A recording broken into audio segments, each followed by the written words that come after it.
అనగా ఆయన సంకల్పము చొప్పున పిలువబడిన వారికి మేలు కలుగుటకై, ఏం కలుగుటకై?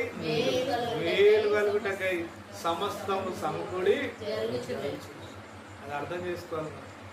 ఇప్పుడు నీకేదో ప్రతికూలంగా కనబడుతుంది, నీ కళ్ళకి అర్థం కాదు, కానీ నువ్వు నమ్ముకున్న దేవుడు నీ జీవితంలో మేలు కలుగుటకై నడిపిస్తున్నాడు.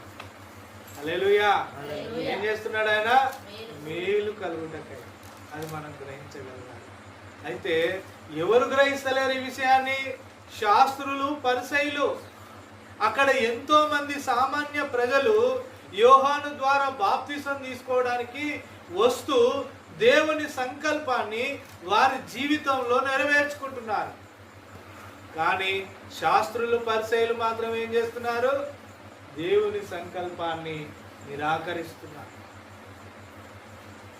నిజమే, ఈరోజు జ్ఞానం ఎక్కువైపోతే ఏమవుతుందో తెలుసా?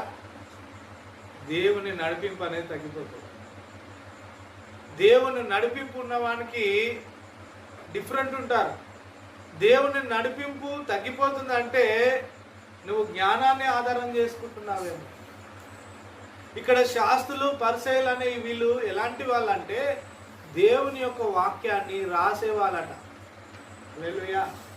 మీరు ఎప్పుడైనా బైబిల్ని రాసే ప్రయత్నం చేశారా? నేను బైబిల్ అంతా రాద్దామని ఒకరోజు బుక్స్ కొనుక్కొని మంచిగా రోజు రాయడం మొదలుపెట్టాను. 3 అధ్యాయాలకు వచ్చేసరికి నాకు 30 తిప్పలు పడ్డాను. ఒక అక్షరం చెడిపోవద్దు, ఒక తలకట్టు దీర్ఘం కూడా తప్పిపోవద్దు, అంత జాగ్రత్తగా తప్పులు లేకుండా రాయాలి. 3 అధ్యాయాలకు వచ్చేసరికి తల ప్రాణంతో వచ్చింది.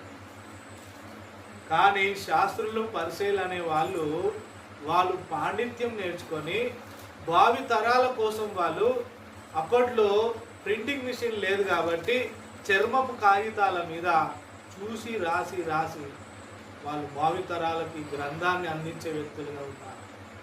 రాసిన వాడికి ఎంత జ్ఞానం ఉండాలండి? హల్లెలూయా.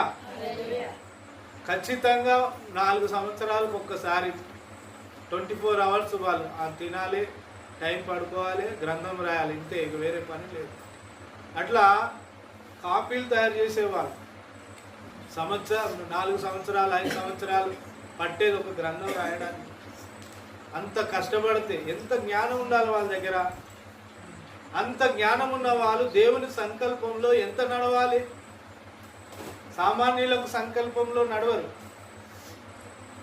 దేవుని జ్ఞానం పొందుకున్న కొద్దీ దేవుని చిత్త ప్రకారం నడవడం అలవాటు కావాలి. కానీ